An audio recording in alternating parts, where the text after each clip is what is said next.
Tom Rock, Ward 2. A couple of at the last meeting, the theme kind of went around the tax burden. So I did a little more research. One of the things that New Hampshire has a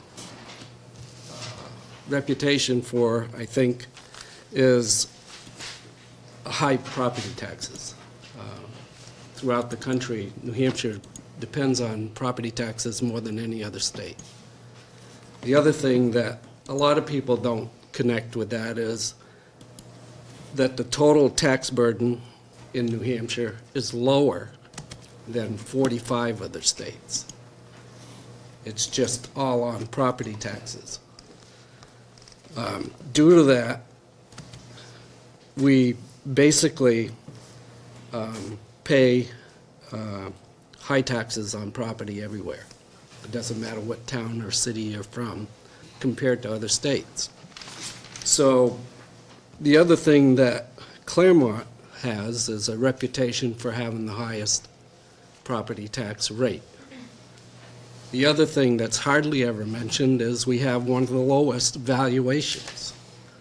So when you combine the two, we have a lower tax burden on the homeowner than 35% of the other 234 communities.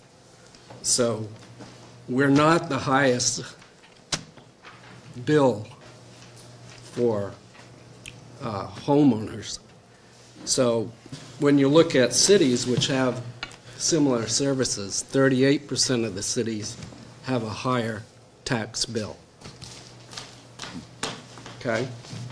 So due to the lower valuations of the city, our rate gets exaggerated when we talk about the rate by itself. When we talk about the rate, we need to also say we have one of the lowest valuations in the state. That is why the rate is high. So we can't make decisions based on the rate. Examples. Sunapee has multi-million-dollar houses on the lake. They don't have any kids going to the school. They get a benefit from that because they pay the school taxes.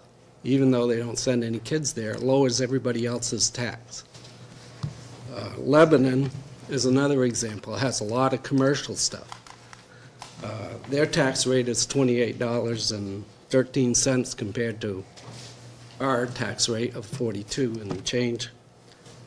They pay $900 more on average for taxes on an average house. So even with all of that commercial stuff, they pay more taxes. So we need to emphasize valuation and rate because people from the outside say, oh, Claremont, you can't go there because their taxes are too high. Well, our taxes aren't out of whack when you consider the rest of the bill. So we need to look at that when we're talking about things like this. So beyond that, I think the administration put up this chart over the last 5 years, and basically it shows that the cost of educating the kids in the city has leveled off over the last 4 years. So it is under control a little bit when you think about the fact that they've got all this downshifted money from the state, and we do have a bond that we're paying off that we didn't have before. It was a much-needed bond, and everybody in the city, I think, has been real happy with the result. So when we talk about the tax rate and we talk about the budget, I think we need to be realistic and make sure our kids are educated. Tom, I appreciate everything you said, and I agree with it, but there's one piece, just from a data-driven thing you're missing. What's that? The median income. New Hampshire has 238 municipalities. No, it's just, it's part of the puzzle. Right. We're 212. We're not doing comments. This is citizens' time. We're not exchanging. Thank you.